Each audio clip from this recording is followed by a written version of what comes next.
city was being destroyed. They were going to literally bulldoze their way through without any reference to the people of Dublin. Nationally, we are almost a disgrace. We needed to take a stand against the people who were directing its destruction.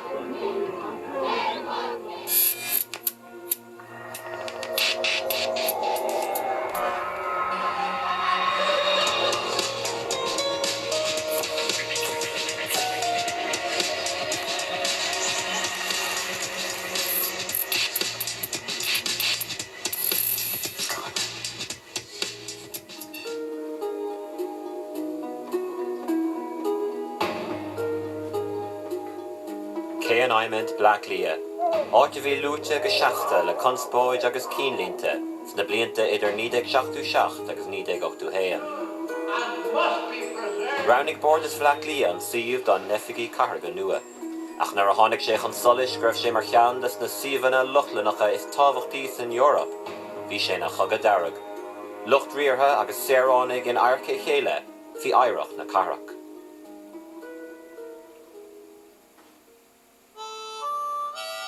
Dublin Corporation, as it then was, had plans going back to the mid-1950s to develop civic offices at Wood Quay. The corporation continued on buying up property on the site. It was a site of about 4 acres or so, between Wood Quay and Christchurch and Wine Tavern Street and Fishamble Street. Hastig onid lornach on Mardis, the lucht ibre a bhí scapithe fud fad na carach. The corporation staffs at that time were spread over something like 25 offices throughout the city. Some of them terrible places. And from the point of view of the public, if you wanted to deal with the corporation in relation to a housing problem, you went over to Jervis Street. If you wanted to deal with a planning problem, you went up to Christchurch Place, and so on. By 1967, they controlled the entire lot, and all of that was then demolished to clear it for the building of civic offices. Tugu cap planola des na hefigi, I darha ag an altra conspóideach Sam Stevenson. Ach nuair bhí an siomhach lana na seascadaí agus na seachtadaí, nuchtaíoch sra in níos stratha dír smí seandálíochta, scéal agus saoil ar gul carracha luchlanacha ag fehebh le na bhúscailt ón láib is ón gré. Os ag sanolíthe in éireann agus thársáile ag éileh ama le an infi inniucha cimseach ar an siomh. Agus cégur géal na húdarás méid áirithe ag tuair Sína ama sealadacha des na seandálíthe.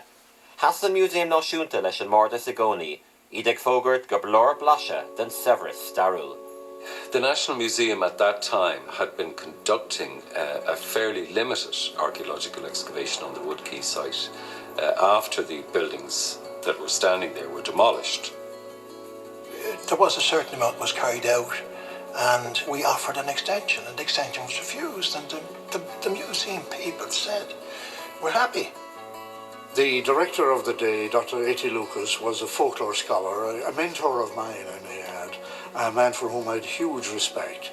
But his idea was that we had enough done already in Viking Dublin, and that any other work might be repetition, and that we could sacrifice areas to development without any investigation. Tá sé sin mícheart ar fad go háir le láthar cosúla seo. Tuis go raibh sé fleach bhí annachchuid staibh fós a talamh a bhí díreach mar bhí sé ar leagacha.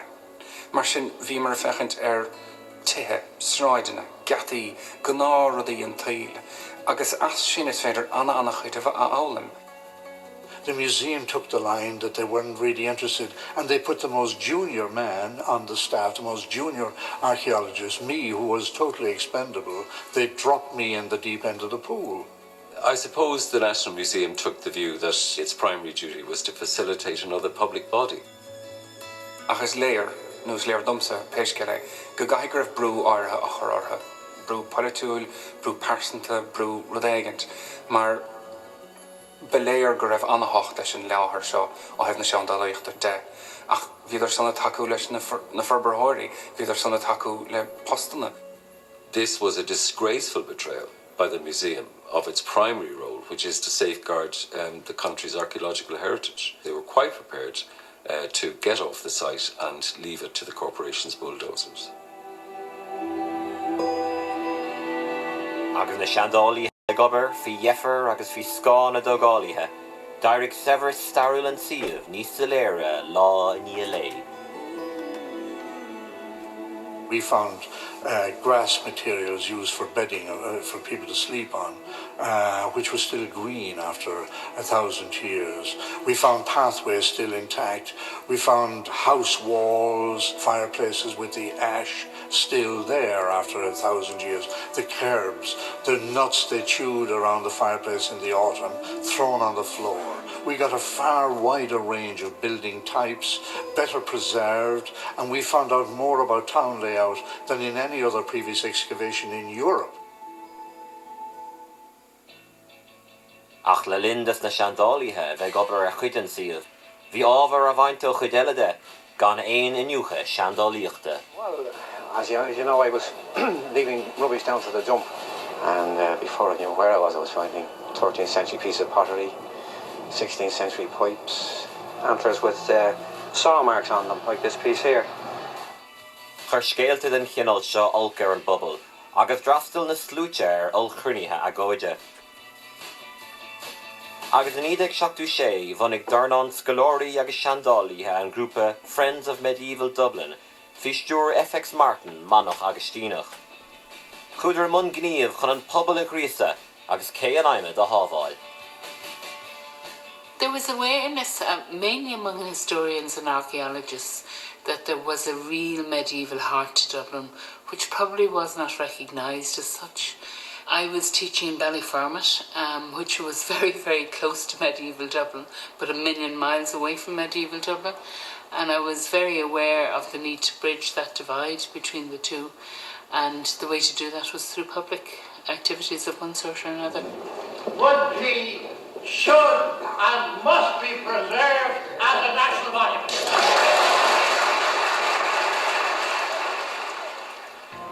Imína sauna 1977. For FX Martin agus na Friends of Medieval Dublin, gaí an ocail ó Iberthirí ar thiomh ché an aimid.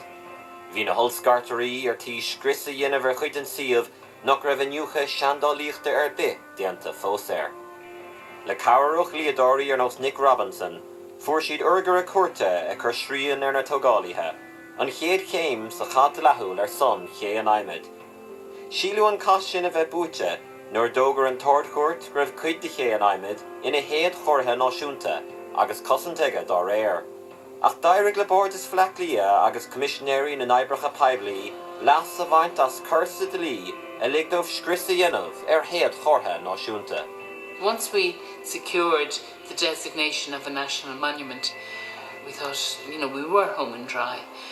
But then the destruction started. It was perfectly legal for the city authorities to get engaged in destroying a national monument. Lannan fachtas Peibli arái, agus an íman for 1978 agriach mór hiúil agóide im leat lia, chun farag an fudal a léirú. Thug sús le 5,000 duine fi hráidean in na hard carrug, ag éileamh go sábháil fi cé an aimid.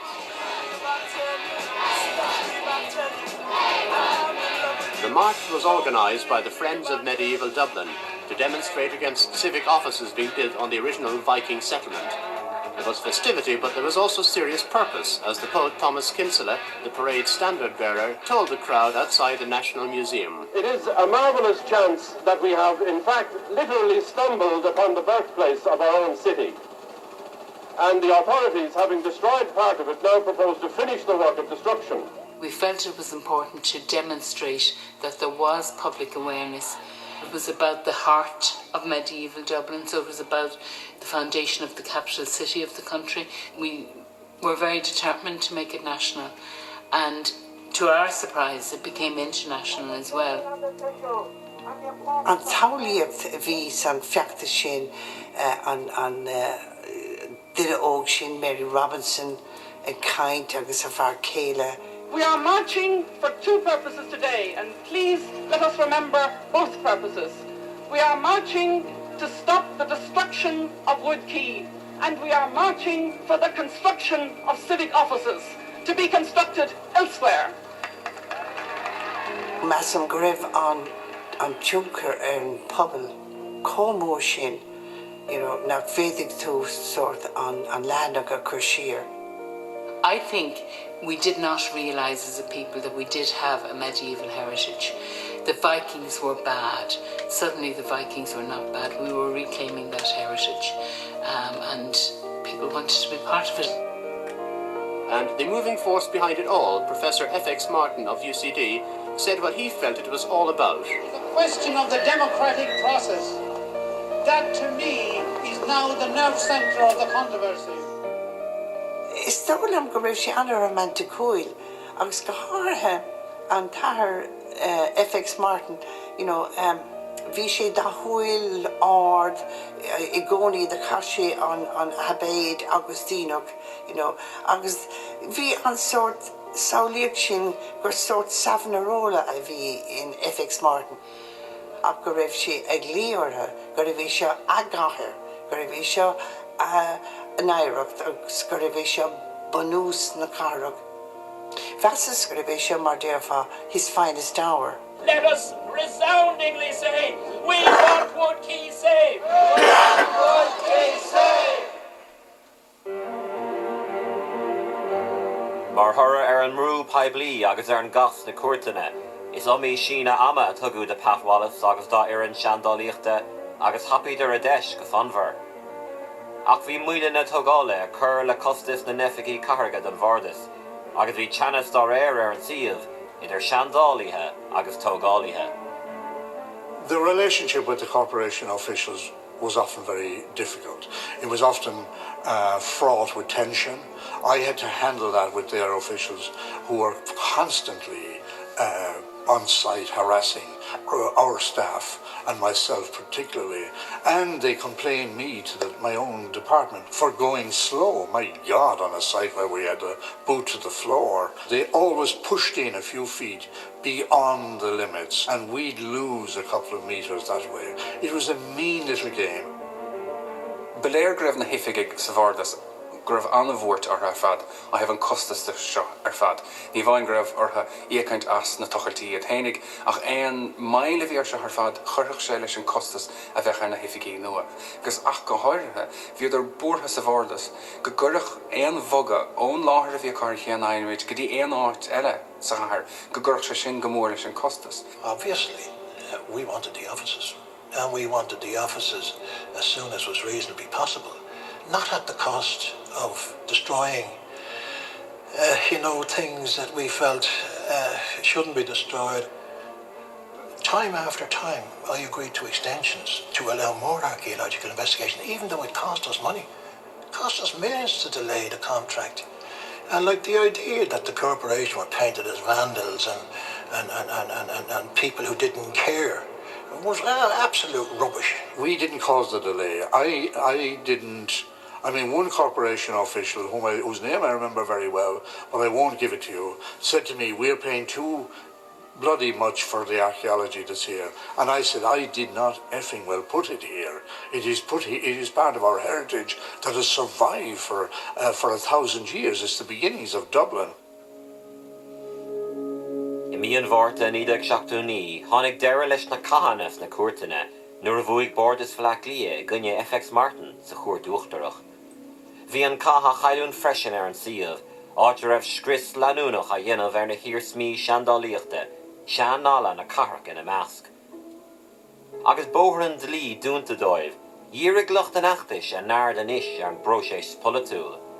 Bhí tábhacháin áitiúla le tarlú go lua míon bheitheh, agus dóchas ann go gcuirteach an córa carach nua stop le tógáil na nefigií. Ach bhí imní ar FX Martin, nach meach mór an fáca le sábháil fi an am sin. Bharrteach sé gníomhú láithreach, agus seileadh a ghlacha ar an siomh.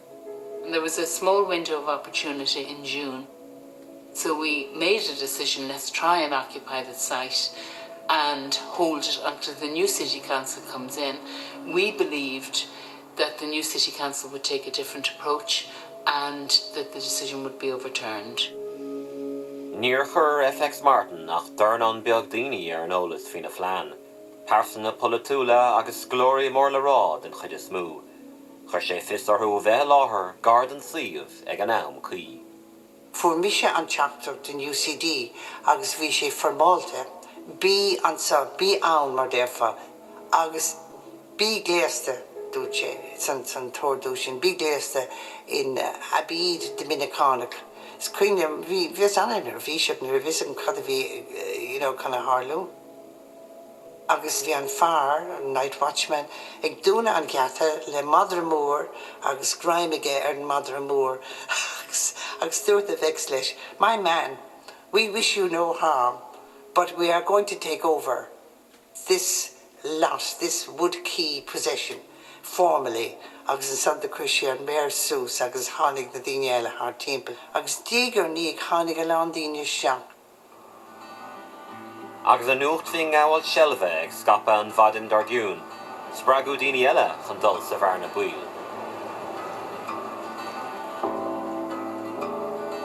Bhí mé i Macónaí sa cloistear trínáide ag an am sin sa student residences. Agus cúil mé an radio gur chuidir FX Martin agus an dram isteach sa Síomh agus dúirt mé lem, ba chuirdm bheith ann, le mé ar mór rothar agus tháinig mé sios ar seo an Dame Street agus bula mé ar an gata ach chun mé isteach agus bhí mé an sin, bhí mé an le haid 3 seachtain le chéile. I suppose the main memory is the outpouring of goodwill. I mean, literally you had local people knocking at the door, people from all walks of life. Within a matter of 3 or 4 hours, food was being delivered to the site, money was being delivered to the site, very unwelcome drink was being delivered to the site. And after the first night, we had to introduce a strictly no drinks policy. But it was genuine outpouring of people. Bhí a lán maná an, so bhí an bí anhá. So bhí sais róta agan don cócaracht agus mar sin sé. Agus bhí muid in our cónaí, bhí tents agan, so bhí muid in our cónaí an.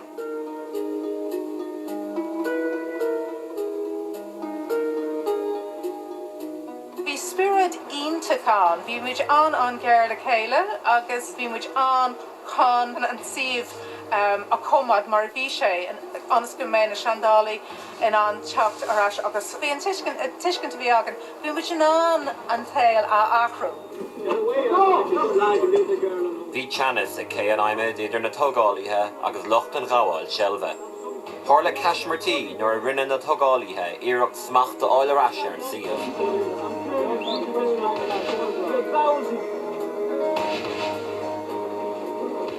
Agus an after a bháin, rinne togálaithe scris ar bhíon na agódaithe. Le linn an ghabháil seilbhe, bhí lucht na hagóide ag díriú isteach ar an bheachtas toghchan áitiúil. Iad ag súil go dtabhfaí cóileáirí nua a bhí ar son ché an aimime, a bhí an an cinenne an bhardais a chur ar ceall agus stop a chur leis an scris. Politically, we expected that there would be a new city council, there would be a new Lord Mayor, and there would be a change in the decision of the previous council. The new council was elected in 1979. It included a lot of people who were very determined to prevent the civic office from being built at Wood Quay. And what happened really was that they were told in no uncertain terms that if they welched on the project at that stage, at that late stage, that the councillors would all be personally surcharged for the cost. So that scared the living daylights out of a lot of them. Ifigi and Carrick ag boggart ar na Corley nua, you will have to pay for this. You will be liable for all of the enormous costs. It will be millions, and you personally will be liable. Bhí tú an aglu a lev in an Ard Mayor William Comisky ag an amsin. Well, beléir gur an dacracht a bhí ann ná gur raibh an banistar Carnach a chur brú ábhar ar na cóirlóirí. Nach bhéiteach na cóirlóirí, bhóta a ghlacha dóibh hénig, dá má bhailó, chun stoppach ar le rud. Ach, bagart airigid nó bagart pianos airigid os a giún. Rud atá anna gochrente ar fada hefn den laiste. The matter had come before the council on a number of occasions, and on each occasion they approved of the proposal. So, I mean, this flow of decisions over a long period, and to say then that when the new council was elected in 1979, that the wishes of the democratically elected representatives was being frustrated is just not true. The reality was that contract had been placed. The contractor was entitled to his money. He'd get his money without the civic offices. If we decide to rescind the contract, we'd have no offices, but we were back on the roundabout again, and probably would never have got civic offices in any reasonable time. An dair lá fiche de bhí an bhórta ní de gach dú héan. Dag na seandálaithe Quay an Imid an uair dhearnach, agus tugadh cadagín de lucht na mrící agus na concréite. Bhí dín ba mór ormsa de chuirimar a lán dar takeíocht de seachán. Bhí déistin orm nar hiig go háirithe bardas ar clia agus an rialtas. Cad a bhí mar a dhéanamh. Bhí tionca mór ag sin ormsa. I réon factas fan which tríal as an córas lé agus hepáin. Fan which trí as an córas politíocht agus an factas agus an tácán níl tú an ein ahrú I dhéanamh ar an stát trín córas politíocht. Sin an capta hall mé as an factas sin. Well, I remember the last day vividly. We had a big birthday cake. We had all our colleagues from gathered together. Some people came in to thank us. But I personally felt very sad because I should have been there all my life. It was that good a site. When I left that site, I knew I would never again do anything as important as that site. I never have. The new Dublin Civic Offices at Wood Quay, one of the most controversial building projects ever undertaken in the city. But now, the controversy, the protests are all history, and the corporation staff are at last moving in. But what about the people who will now work there? It's lovely for us all to be in the one building together, all the different departments, because it gives us a chance to meet all the other co-workers, as it were, of the corporation. So romance could blossom in the new civic offices? Oh, you'd be surprised. Absolutely. Níor tógadh riamh a gá cheann de chearra thuirmhleach Sam Stevenson. Críoch ní chiad de ní de gach tú cethar chustas trí irid ní smúna mar a measú. Ach má bhíidir áisiúil agus practicúil, ní mór an gan as ragadar. I'll never forget coming down Wine Tavern Street in a taxi on one occasion, just after the 2 blocks were finished, and I just said to the taxi driver, I said, what do you think of the new civic offices? You know, and he took one look at them and he said it's a real guns of Navarone job. And the only thing that was missing really were sort of gun turrets on the roof, because they seemed to symbolise the extent to which Dublin Corporation as a bureaucracy was dug in against the city and against the citizens. This is what emerged. I don't feel proud of it, I don't feel ashamed of it. It's there, it's what has evolved from a process that has gone on over very many years. Tréis na conspóide fi Yara Sam Stevenson, bharrtaigh an cóirle phlean nua den dara chéim des na heifigí catharga a críochnaíocht na nídeag nócadí.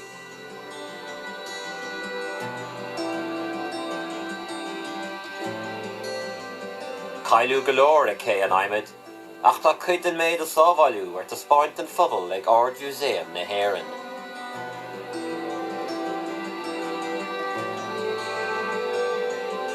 Tá cuid a seanál na carach átóca fi bhun na neifigí catharga. Ach seachas an aireacht fisiciúil seo, fálamíoch ein cheachtainna eile ó chunspóid Quay an Imid.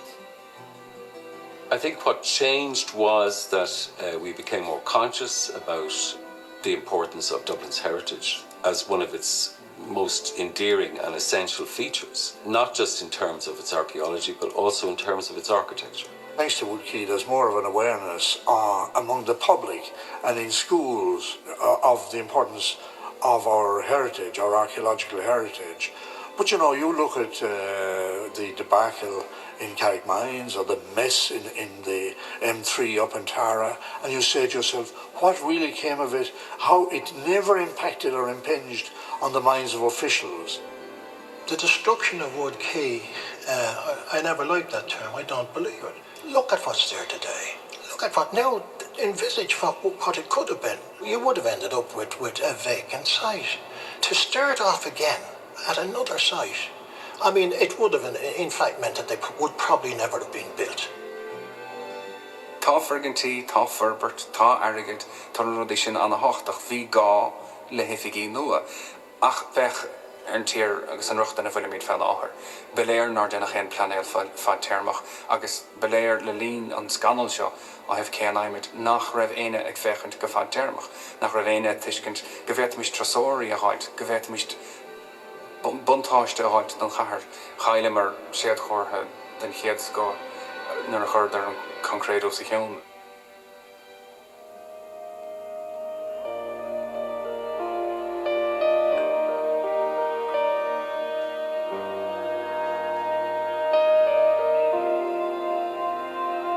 Still to come tonight in episode 1 of the new series of The Business, George Lee challenges the government's approach to job creation. That's at 8:30, but next the campaign against Phil takes a sinister turn in EastEnders.